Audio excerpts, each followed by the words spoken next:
Hi everyone, welcome to SNR easy studies. ఈరోజు వచ్చేసి మనం డేటా ఇంటర్ప్రిటేషన్ చూడబోతున్నాము. సో డేటా ఇంటర్ప్రిటేషన్ని షార్ట్ ఫామ్లో ఏమంటామంటే డిఐ అంటాం. సో డిఐ తెలుగులో వచ్చేసి దత్తాంశ విశ్లేషణ అంటాం. ఓకేనా? సో ఈ డేటా ఇంటర్ప్రిటేషన్ మనకి ఎగ్జామ్స్లో బ్యాంక్ ఎగ్జామ్స్కి డిఫరెంట్గా ఉంటుంది, మిగిలిన అన్ని ఎగ్జామ్స్ డిఫరెంట్గా ఉంటుంది. సో బ్యాంక్ ఎగ్జామ్స్ కాకుండా మిగిలిన అన్ని ఎగ్జామ్స్లో మనకి ప్రతి ఎగ్జామ్లో 2 మార్క్స్ రావచ్చు, 3 మార్క్స్ రావచ్చు, 4 మార్క్స్ రావచ్చు, 5 మార్క్స్ రావచ్చు. మ్యాక్సిమం 5 మార్క్స్ వరకు ఇస్తూ ఉంటారు, లేదా ఒక్కోసారి 2 ఇచ్చి 10 మార్క్స్ వరకు ఇవ్వచ్చు. సో అసలు ఈ డేటా ఇంటర్ప్రిటేషన్ నేర్చుకోవాలంటే అసలు మనం ఫస్ట్ ఏం నేర్చుకోవాలి, బేసిక్ ఏం నేర్చుకోవాలనేది ఇంపార్టెంట్. ఫస్ట్ బేసిక్ ఏం నేర్చుకోవాలంటే యావరేజెస్ ఇంపార్టెంట్. యావరేజెస్ నేర్చుకోవాలి. యావరేజెస్ అంటే తెలుగులో ఏమంటా, సరాసరి లేదా సగటు అంట. సెకండ్ ఏం నేర్చుకోవాలంటే రేషియోస్. రేషియోస్ని తెలుగులో ఏమంటా, నిష్పత్తి. థర్డ్ పర్సంటేజెస్ నేర్చుకోవాలి. థర్డ్ నేర్చుకోవాలి పర్సంటేజెస్ అంటే శాతాలు. ఈ 3 నేర్చుకుంటే డేటా ఇంటర్ప్రిటేషన్ వచ్చేస్తుంది. మరి ఇది అర్థమెటిక్ మొత్తం నేర్చుకోవడం అవసరం లేదు డేటా ఇంటర్ప్రిటేషన్కి. చెప్తున్నాను మళ్ళీ, బ్యాంక్ ఎగ్జామ్స్ వేరు, మిగిలిన ఎగ్జామ్స్ వేరు. సో ఇక్కడ పర్సంటేజెస్లో కూడా మనం నేర్చుకోవాల్సినవి 3 ఉంటాయి అంతే. ఏంటివంటే అవి బిలో ఏ ఎంత శాతం, నెక్స్ట్ ఎంత ఎక్కువ శాతం, నెక్స్ట్ ఎంత తక్కువ శాతం. యావరేజ్కి ఒక ఫార్ములా ఉంటుంది. రేషియోస్ అంటే నథింగ్ బట్ డివైడెడ్ బై పర్సంటేజెస్లో ఈ 3 నేర్చుకుంటే బేసిక్స్ డేటా ఇంటర్ప్రిటేషన్. సో కింద మిస్ అయినాయి అనుకుంటాను, ఒకసారి చూడండి. బేసిక్స్ మొత్తం అయిపోయినట్టే డేటా ఇంటర్ప్రిటేషన్. ఇంకా జస్ట్ మీరు ప్రాబ్లమ్స్ ప్రాక్టీస్ చేసుకోవడం అంతే. అంటే ఇలా వస్తుందా, అలా వస్తుందా, డిఫరెంట్ ప్రాబ్లమ్స్. ఇంతవరకు ఇది బేసిక్ ఇవి వస్తే మ్యాక్సిమం డేటా ఇంటర్ప్రిటేషన్ బేసిక్స్ అయిపోయినట్టే. సో చూద్దాం ఫస్ట్ ఏంటిది. సో ఫస్ట్ చూడండి ఏమేమి నేర్చుకోవాలి. యావరేజెస్, సగటు, యావరేజెస్, రేషియోస్, పర్సంటేజెస్లో బిలో ఏ ఎంత శాతం, ఎంత ఎక్కువ శాతం, ఎంత తక్కువ శాతం, ఇంతే. ఫస్ట్ ఏం నేర్చుకోవాలి ఇప్పుడు, యావరేజెస్.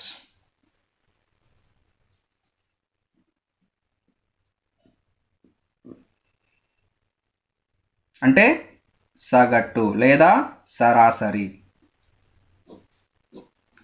దీనికి ఫార్ములా ఉంటుంది, ఆ ఫార్ములా నేర్చుకుంటే ఇది అయిపోతుంది అంతే. రాసుల మొత్తం బై రాసుల సంఖ్య. అయిపోయింది. యావరేజ్ సగటు కనుక్కోవాలంటే రాసుల మొత్తము బై రాసుల సంఖ్య, some of observations by number of observations. Example చూద్దాం. సో ఎగ్జాంపుల్ నాకు వచ్చేసి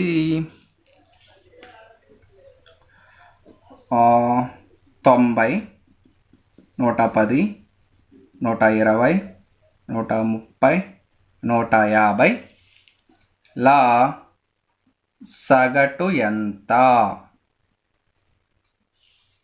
ఇవన్నీ కూడితే మొత్తం అవుతుంది.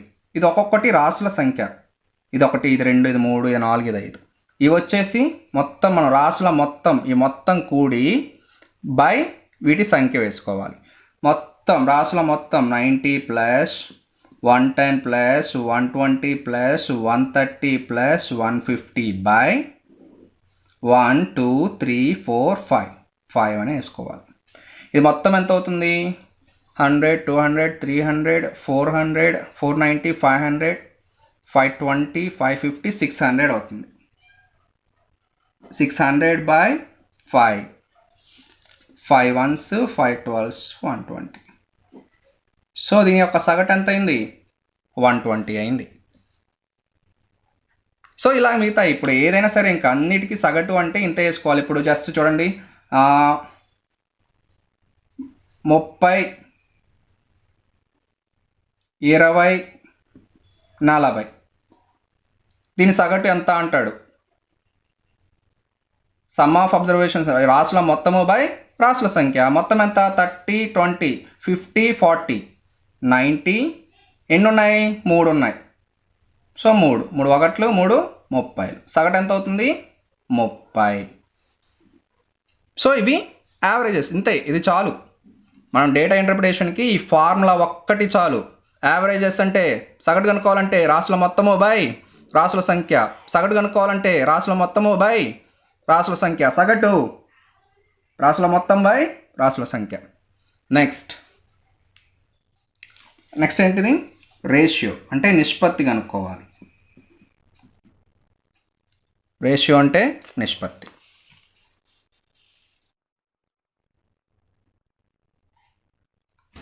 సో నిష్పత్తి కనుక్కోవాలంటే నిష్పత్తి అంటే ఏం లేదు, జస్ట్ డివైడెడ్ బై డివిజన్ చేయడం అంతే.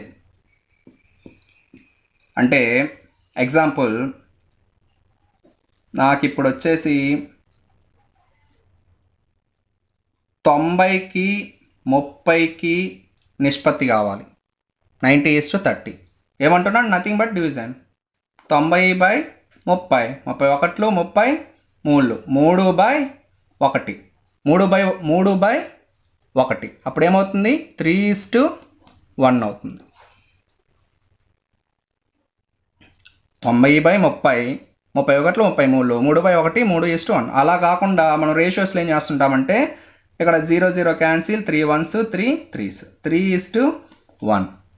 ఇప్పుడు 40:20 చేయాలి. 21s 22s 2:1. అలా కాకుండా 10:5 కావాలి. 5 1s 5 2s 2:1. ఇలా ఏవైనా సరే 6:9 కావాలి. ఏమవుతుంది? 3 2s 3 3s 2:3. ఎప్పుడైనా సరే మనకు మల్టిపుల్స్ అన్నీ అయిపోవాలి. ఇంకా ఈ రెండింటికి వెయిట్తో చేసిన మల్టిపుల్ అవ్వకూడదు. ఇంకా అంత చివరి వరకు చేయాల్సి వస్తుంది. అలాగే పాయింట్స్లో ఎప్పుడైనా సరే రేషియోస్ పాయింట్స్లో ఉండకూడదు. ఇంత ఇంకా రేషియో ఇది నేర్చుకుంటే చాలు. రేషియో అంటే nothing but division. Enough. Next చూడాల్సింది ఏంటిది? పర్సంటేజెస్. నెక్స్ట్ వచ్చేసి పర్సంటేజెస్ అంటే శాతాలు. దీనిలో ఫస్ట్ పాయింట్ ఏం నేర్చుకోవాలని చెప్పాము? బిలో ఏ ఎంత శాతం అంటే ఏం లేదు. బిలో అంటే ఇది మొత్తం అనుకుంటే ఈ మీకు మార్కులు వచ్చిన మొత్తంలో మీకు ఉన్న మార్కులు మొత్తంలో మీకు వచ్చిన మార్కులు ఎంత శాతం. సో బిలో అన్నప్పుడు ఎప్పుడైనా సరే అది కింద వేసుకోవాలి, కింద వస్తుంది. మొత్తంలో ఈ బిలో ఈ ఏ ఎంత శాతం కనుక్కోవాలంటే కన్ఫామ్గా మనకి ఇంటూ 100 వేసుకోవాలి. ఎప్పుడైనా గుర్తుపెట్టుకోండి, లో అన్నప్పుడు మాత్రం ఆ లో ఎక్కడ వస్తుంది? కింద వస్తుంది. ఆ కనుక్కోవాల్సిన దానికి పైన వస్తుంది. ఇది బాగా గుర్తుపెట్టుకోండి. 90లో ఎగ్జాంపుల్ 30 ఎంత శాతం? 90లో 30 ఎంత శాతం? 90 లో అన్నప్పుడు ఏమని చెప్తున్నాం? కింద వేసుకోవాలి. 90 ఏం కావాలి? 30 ఇంటూ 100. సో 31 33. సో 100/3 అంటే మ్యాక్సిమం మనకేమొస్తుందంటే 33.33% వస్తుంది. ఇంకో ఎగ్జాంపుల్ చెప్తాను చూడండి. ఇంకో ఎగ్జాంపుల్ 500లో 100 ఎంత శాతం? 500లో 100 ఎంత శాతం? 500లో 500 కింద వస్తుంది. ఎంతకు కావాలి మనకి? 100 ఎంత శాతం into 100. 100 1s 100 5s 5 1s 5 20s 20%.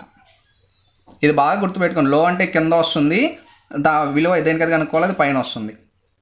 ఎప్పుడైనా సరే పర్సంటేజ్ కనుక్కోవాలంటే ఇంటూ 100. నెక్స్ట్ ఏం చూడాలి, సో 2 ఇక్కడ మనకి 2 ఉంటాయి, ఇంక్రీజ్ పర్సెంట్ డిక్రీజ్ పర్సెంట్ అంటాం. సో ఇంక్రీజ్ పర్సెంట్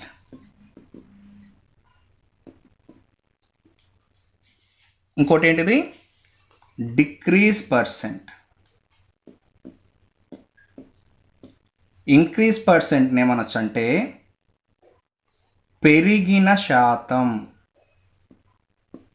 దీన్ని తగ్గిన శాతం, దీన్ని ఇంకా ఏమనొచ్చు ఎక్కువ శాతం, దీన్ని ఏమనొచ్చు తక్కువ శాతం. మనకు క్వశ్చన్లో ఏమడుగుతాడంటే ఎంత ఎక్కువ శాతం ఎంత తక్కువ శాతం అని అడుగుతుంటారు, అది గుర్తుపెట్టుకోండి. ఎంత ఎక్కువ శాతం ఎంత తక్కువ శాతం అని అడుగుతుంటారు. సో ఇంతే, ఇంకా ఇంక్రీజ్ పర్సెంట్ పెరిగిన శాతం అన్నా, ఇంక్రీజ్ పర్సెంట్ అన్నా, ఎక్కువ శాతం అన్నా, డిక్రీజ్ పర్సెంట్ తగ్గిన శాతం అన్నా, తక్కువ శాతం అన్నా ఒకటే. ఇంక్రీజ్ పర్సెంట్ కనుక్కోవాలంటే ఎంత ఎక్కువ శాతం అన్నప్పుడు డిఫరెన్స్ బై, ఇది ఎక్కువ కదా, ఇంక్రీజ్ అంటే ఎక్కువ, పెరిగిన ఎక్కువ, ఇక్కడ ఏమో చేయాలంటే లీస్ట్ అంటే తక్కువ ఇంటూ 100, శాతం కనుక్కోవాలంటే 100. భేదము బై తక్కువ ఇంటూ 100. ఇక్కడ ఎక్కువ అని అడిగినప్పుడు కింద తక్కువ వస్తుంది అంతే, డిఫరెన్స్ తీసుకొని ఎక్కువ అని అడిగాడు కాబట్టి ఇక్కడ తక్కువ అని వస్తుంది. ఇక్కడ ఏమొస్తుంది డిక్రీజ్ పర్సెంట్ అంటే డిఫరెన్స్ బై, ఇక్కడ అడిగింది ఏంటిది తక్కువ తగ్గిన శాతం, ఇక్కడ హైయెస్ట్ ఇంటూ 100. అంటే భేదము బై హైయెస్ట్ అంటే ఎక్కువ, తక్కువ శాతం అడిగితే కింద ఎక్కువ రాసుకోవాలి ఇంటూ 100. ఎగ్జాంపుల్ అయితే ఎగ్జాంపుల్ చూస్తే మీకు ఈజీగా అర్థమైపోతుంది. ఎగ్జాంపుల్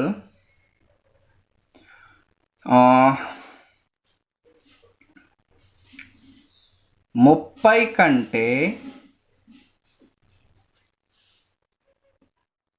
90 ఎంత శాతం ఎక్కువ అంటాడు, లేకపోతే ఎంత ఎక్కువ శాతం అంటాడు. 30 కంటే 90 ఎంత ఎక్కువ శాతం, ఏముంది 30 90, మనకి ఇచ్చిన వాల్యూస్ ఏంటి 30 90. ఫస్ట్ ఏం చేయాలి, ఎక్కువ శాతం increase percent difference by least into 100. Difference ఎంత 60, లీస్ట్ ఏది 30 ఇంటూ 100. 30 కంటే 90 ఎంత ఎక్కువ శాతం, 31లో 32, సో 200% ఎక్కువ 30 కంటే 90. ఇంకోటి తీసుకోండి, 30 90 తీసుకున్నాం, ఇంకా ఏమైనా తీసుకోండి, 50 60 తీసుకోండి. 50 కంటే 60 ఎంత ఎక్కువ శాతం, డిఫరెన్స్ 10/60 ఇంటూ 100, 11లో 16, సో 1/6 అంటే మనకి 16.66% వస్తుంది. అది మీరు క్యాలిక్యులేషన్ చేస్తే మనకి చాలా షార్ట్ కట్స్ ఉంటాయి పర్సంటేజెస్లో, మనం ఇవన్నీ డిస్కస్ చేయట్లేదు ఎందుకంటే మనకి పర్సంటేజ్ టాపిక్ కాదు, అర్థమెటిక్ టాపిక్ కాదు, మనది జస్ట్ డిఐ టాపిక్. డిఐకి ఏం కావాలో అవి మాత్రమే డిస్కస్ చేస్తున్నాం అంతే. నెక్స్ట్ ఏముంది ఇంకా డిక్రీజ్ పర్సెంట్, తగ్గిన శాతం లేదా ఎంత తక్కువ శాతం అంటే ఏంటి, సేమ్ నేను ఇప్పుడు ఈ 90 ఉంది కదా, ఇది తీసుకుంటాను. 30 90 కంటే ఎంత తక్కువ శాతం అంటాడు. డిఫరెన్స్ 60/, ఇప్పుడు తక్కువ శాతం అన్నప్పుడు ఏమొస్తుంది కింద ఎక్కువ వస్తుంది, రెండిట్లో ఈ రెండిట్లో ఎక్కువ ఉన్నది తీసుకోవాలి ఇంటూ 100, 32s 33s. ఇప్పుడు దీన్ని ఎలా క్యాలిక్యులేట్ చేయొచ్చు, 1/3 అంటే 33.33%, 2/3 అంటే 66.66% వస్తుంది. అంటే ఇది క్యాలిక్యులేట్ చేసుకుంటే. నెక్స్ట్ ఇంకా మీకు ఈజీగా చెప్పాలంటే 20 అనేది 30 కంటే ఎంత తక్కువ శాతం అంటాడు. అప్పుడు 20 30 డిఫరెన్స్ 10/, తక్కువ 20 30 కాదు 20 50 ట్రై చేయండి, 20 50. సో డిఫరెన్స్ ఎంత? 30 బై లీస్ట్. ఇప్పుడు ఏం వేసుకోవాలి మనం? Highest 50 into 100. 50 once 50 twos, 60%. ఇదేంటిది? తక్కువ శాతమా ఎక్కువ శాతమా? తక్కువ. 20 50 కంటే ఎంత తక్కువ? ఎంత శాతం తక్కువ? 60% తక్కువ. ఇవి మీకు కొంచెం ఏదో ఇక్కడ డిఫరెంట్గా ఉన్నట్టున్నాయి, కానీ నేను చాలా సింపుల్గా చెప్పాను. వేటికి సపరేట్ చేసి మీరు 2-3 సార్లు ప్రాక్టీస్ చేశారంటే ఈజీ అయిపోయింది.